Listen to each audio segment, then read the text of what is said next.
Hey everybody, welcome to Movie Mavens, home of the spicy double feature. I'm Carson Green. And I'm Annie Janes. This week's spicy dub is Kinds of Kindness and Magnolia. Spicy double feature. Spicy. And Annie, what makes this spicy, if you will? Both of these films tell like vignette stories about different characters. Anthology, that's the word. Kinds of Kindness is more so of an anthology than Magnolia, but Magnolia is like an anthology if it was edited together. Both have title cards throughout the film to signify sections. Do you think that Jesse Plemons and Philip Seymour Hoffman favor a little at this age? Yes. Favor, you mean like physically or just their ability, even their vibe is similar to me? Column A, column B. Yes. Their hair. Yeah, there is an overlap between these two.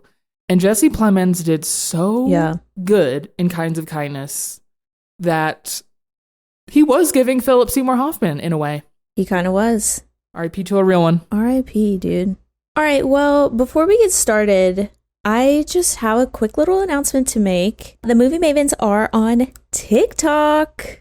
That's right. Movie Mavens TikTok. We're over there. Go follow us. We're posting some silly stuff. You're going to want to see it. Are you interested in Mary-Kate and Ashley? I did a video about it. That one's really good.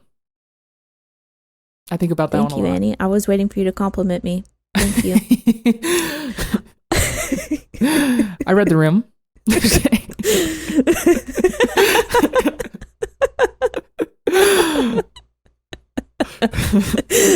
All right, well. Without further ado, let's talk about the painfully funny Kinds of Kindness. Open your eyes and look clearly at what's going on around you. We might all be in danger. Some of them want to use you. Hi. Some of them want to get used by you. I love you. Some of them want to abuse you. This isn't love. Some of them want to be abused. She asked me to fuck her in my uniform, and it hit me hard. Annie, would you please hit me with some facts? This movie came out June 21st, 2024. It was written by Yorgos Lanthimos and Efthymis Philippou. It was directed by Yorgos Lanthimos, starring Jesse Plemons, Emma Stone, Willem Dafoe, Margaret Qualley, and Hong Chow, amongst others. It has a 73% on Rotten Tomatoes. Here's the description from IMDb. A man seeks to break free from his predetermined path. A cop questions his wife's demeanor after her return from a supposed drowning, and a woman searches for an extraordinary individual prophesied to become a renowned spiritual guide. So those are the descriptions of each of the three parts. Carson, what did you think of this movie? Did you have a favorite part? Yes. Thank you for asking, Annie. Quickly, though, I'd just like to cover, do you think that Yorgos was potentially influenced by Wes Anderson? Did you see the influence here? Oh, I don't know if I did. Where were you seeing it? I'm a little removed from this film, but where were you picking up on that? Each of the sections had very specific color palettes. He did this thing where, you know, like Wes does, like overshots where we're like looking down at a table, people like eating or writing or whatever.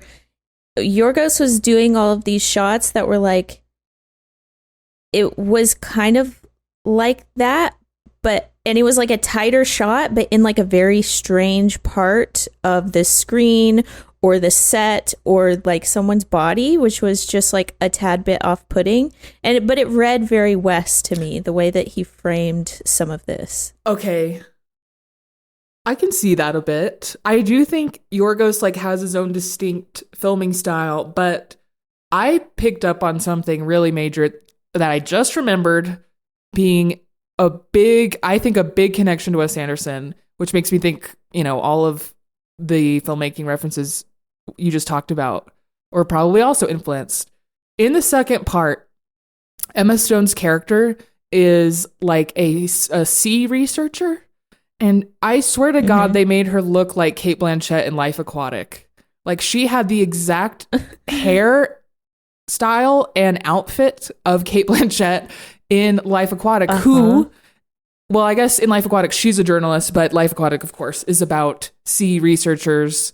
And in the second part, Emma Stone gets lost at sea. So I think that was an Oh my God. Okay, and then the dogs that drive cars, a la Isle of Dogs. Are we in the Matrix right now? Or are we making crazy connections? I know, I don't know. Are we totally baseless for this? Listeners, write in. Well, I loved this movie. It feels like Yorgos getting back to sicko mode after Poor Things. Poor Things I liked, but I didn't love. And I gotta say, I think I loved this. It was a full love for me. I just love that he makes weird, fucked up scenarios to put his characters in. And I never know where it's going. And I always see something I haven't seen before. Yeah. Or while I'm watching it, I'm like disturbed in a way that I like, I guess. It's hard to explain. You get it, though. You get it. Yeah, I do get it. And I like that it's just all encompassing of multiple genres. It's really funny. It's scary at times. It's dramatic at times, sad even. So I just like how unique it is. Well, I really love this movie too. It's a very Carson movie, I think. It's quite strange. Let me tell you what I like my favorite part of this movie. It's not really something tangible that you can like point to. But it's this writing style where like we're not given any answers, no answers, almost no answers whatsoever. But like we get just enough information where we can like where we can conceive of these inconceivable ideas. Hell yes. And that's like so rare, I think, in film, especially like painting this picture with no paint. That's what it feels like. I feel like he respects the audience. Like he respects the viewer. He's like, you guys will like bear with me. And if you bear with me, you will understand what you need to understand. Yeah. And I love that. Yeah. I love that. And amazing performances by all. I think Jesse Plemons is a standout in all three. Agreed. My favorite one was the first one. I just like seeing him so desperate. He plays desperate really, really well. And it was like desperation in a way that it like was different from the desperation he felt in the second one, like trying to get his wife back and not believing that it was actually his wife. The desperation that he felt in the first one and just like how pathetic he was. I don't know. I don't think I've ever seen him play this type of role. But it was like giving Philip Seymour a lot, I thought.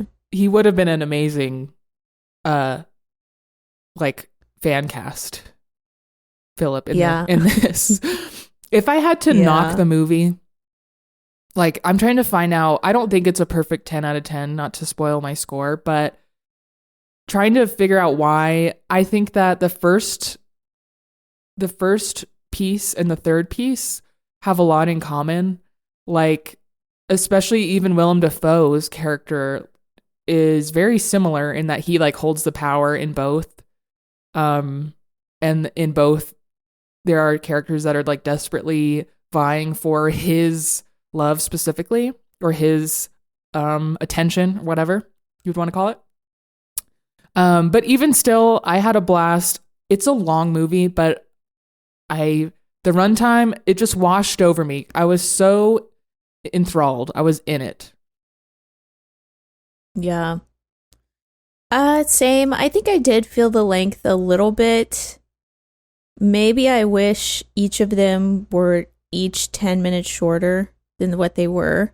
But I don't know. It got, like, there was long stretches of just like these very strange shots where a story just unfolded before us rather than like a story being told to us. I don't know. It's just like very interesting, particular type of storytelling that just like tickled something in me. It tickled my brain in a really, really fun and interesting way. Yeah, and you can, like, for an example, if you've seen this film, that happens immediately. The opening shot, we're introduced to RMF. He shows up at this big fancy mansion to Margaret Qualley, who is in like a very small silk robe, and she's on the phone, and we don't know who she's on the phone with, but she is just talking about, RMF goes to the door, he goes inside, and she is talking about RMF. He's following her around to the man on the phone, or the person on the phone, like just basically talking about someone with them in the room. You don't know why, but she's saying things like, oh, he'll do just fine, blah, blah, blah. He's wearing this, he's wearing that. And you're like, what is going on? And as the short unfolds, that becomes clear. And even though it becomes clear, it's still not 100%. Why did he even want him in the first place? We still don't know. But it doesn't super matter. Yeah. Yeah, that's not necessarily the point. And I feel like with other films like that where, yeah, there's like this huge looming question, that might be something that I would not be able to let go of. Like, I need answers to these like bigger questions. But with this, I just like felt like I was given the perfect amount of information. Yeah, I agree.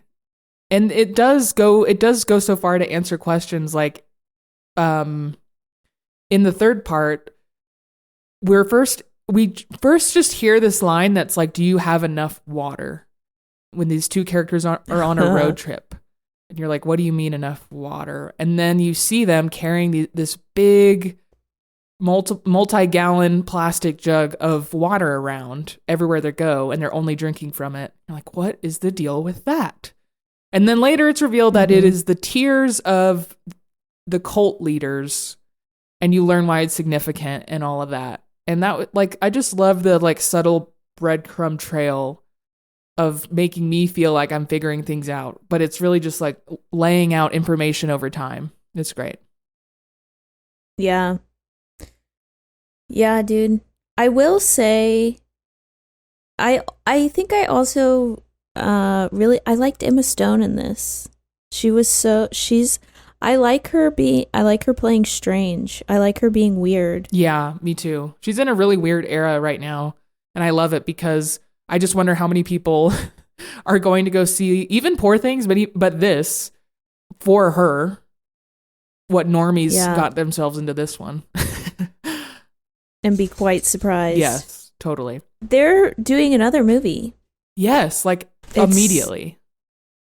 Yeah. I don't know how he has the time. I'm pretty sure. Well, he probably has nothing else going on. He is a filmmaker. God. Jealous. Yeah. Imagine dedicating your entire life to your craft and it rewarding you. Ooh-wee. Fuck. God. There are two other things I wanted to call out that I liked. One is the overall commitment to the bit. The second film, I guess, short film, whatever, second part is my favorite because it asks a very big question. Is Emma Stone a clone or a copy of some kind? And I thought we would never get the answer to that. And it would just be this weird, ambiguous, artsy bullshit. And I kept going back and forth. Like, is Jesse Plemons, has he gone mad? Or is he for real?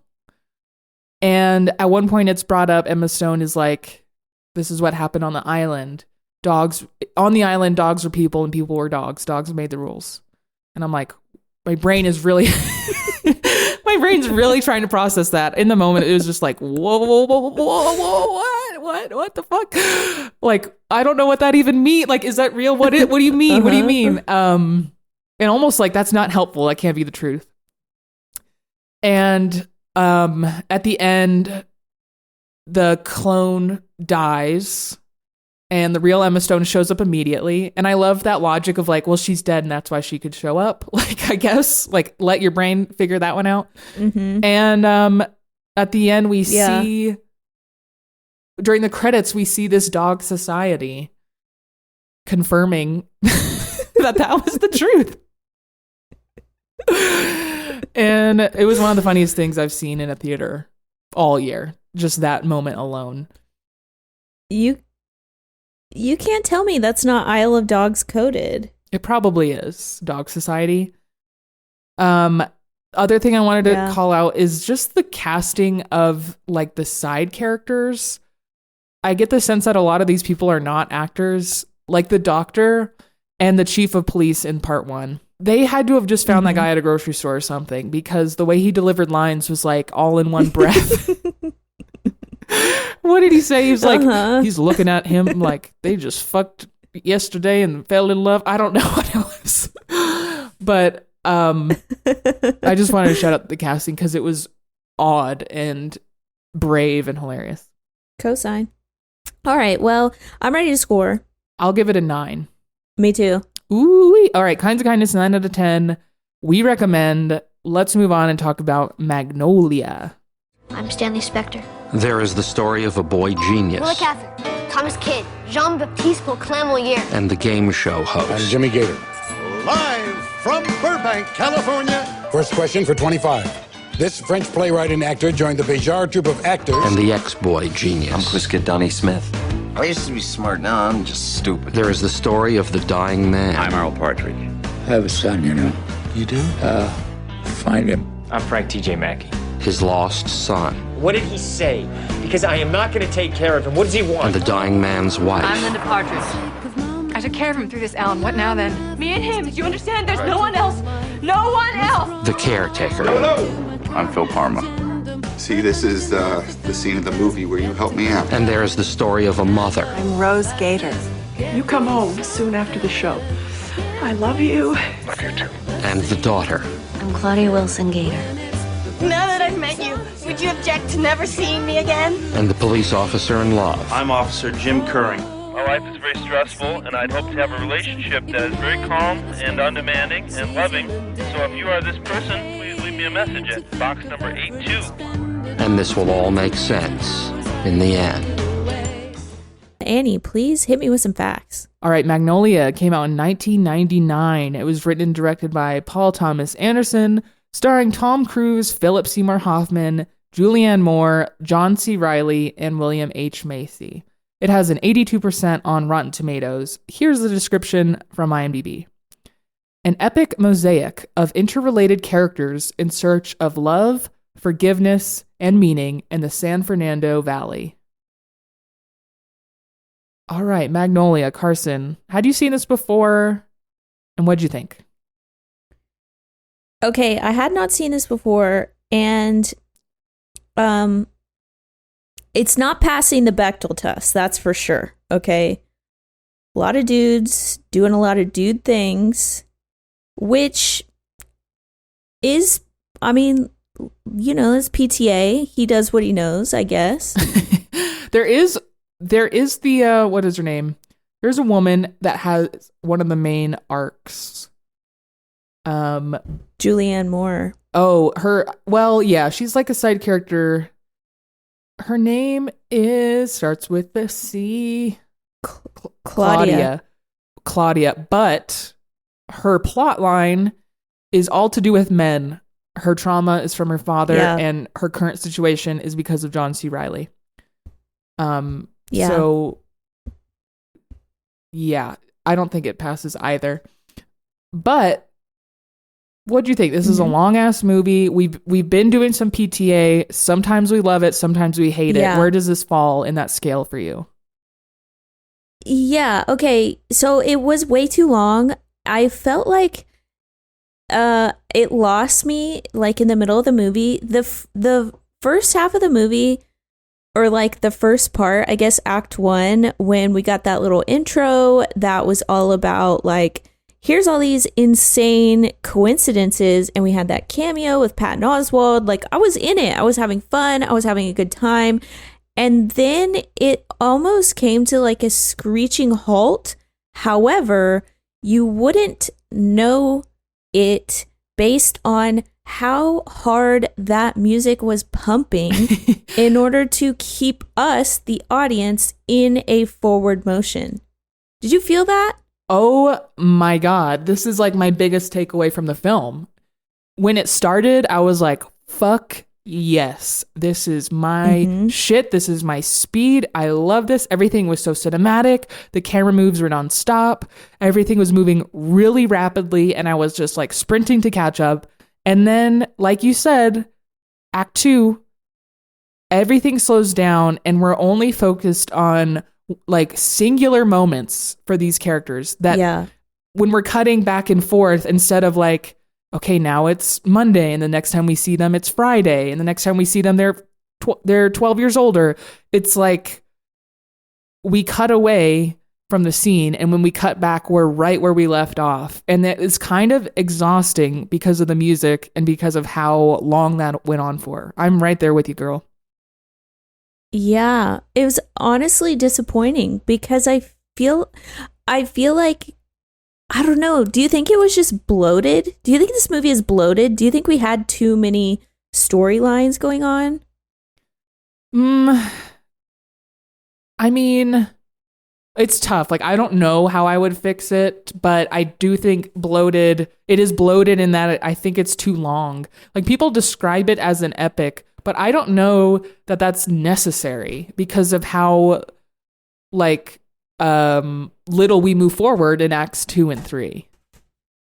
Yeah, I feel like I don't know, it's weird. Like, the action, like our big conflicts, are like denouement.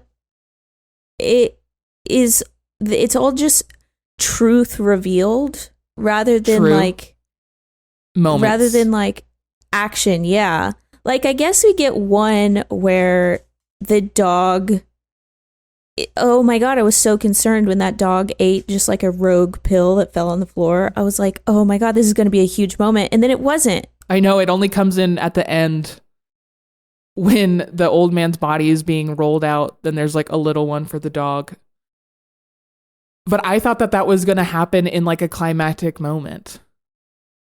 Yeah, me too. And I was like, I was looking for it. Like, we're leading up to this, the game show host, he's dying. He has an episode, like, while he's at work. Like, we see there, like, I'm expecting to watch him die, but then, like, the big reveal in his plot line is that he's a rapist.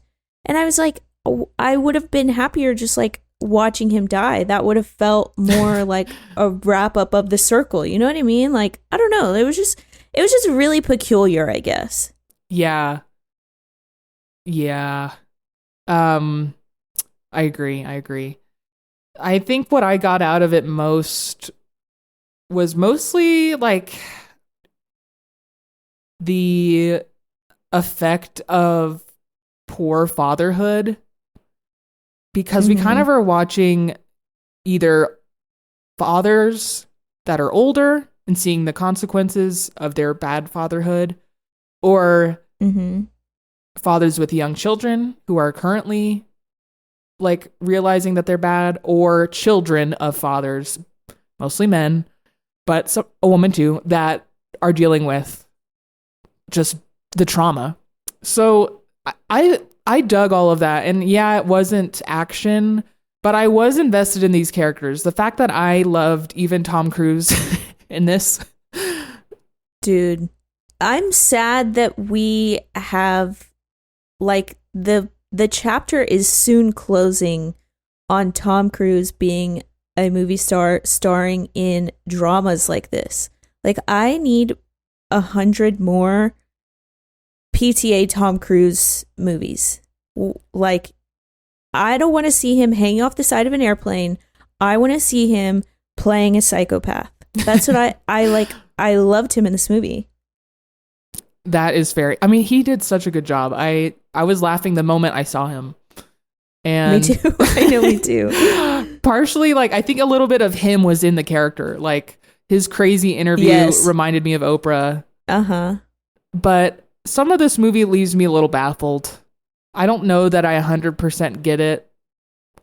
But also, I think that's part of the movie because in the beginning, it's like, it's saying a lot about coincidences and life being stranger than fiction. Overall, this is like a mid to high tier PTA. It's like lower than the ones that I like, but I didn't outright dislike my viewing experience like I did with, say, Inherent Vice. Okay, see, I did not have a good time watching this. I felt like the music was doing so much of the work.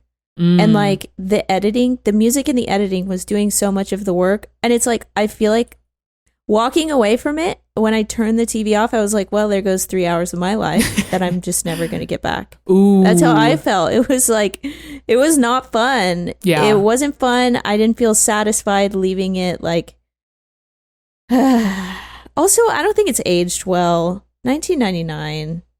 What a time. Well, what would you give it out of 10 if you're ready to score it? Probably a 4. I'm going to give it a 6. So the Movie Maven score is a 5 out of 10. Carson does not recommend. I would say watch it if you're a film fan or a PTA fan. It is one of those like film classics. It's like a Hallmark watch, you know? If you're getting into film, it's one of those. So that's I disagree. Watch Boogie Nights. Don't watch this movie. That's my advice. Yeah, that's solid advice, truly.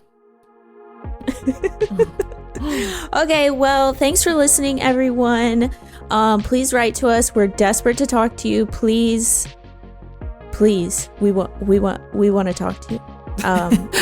Write us on Instagram. Write us on Instagram at Movie Mavens. Follow us on Twitter. Write us an email, moviemavenspodcast@gmail.com. That's it. The Movie Mavens are all the way out.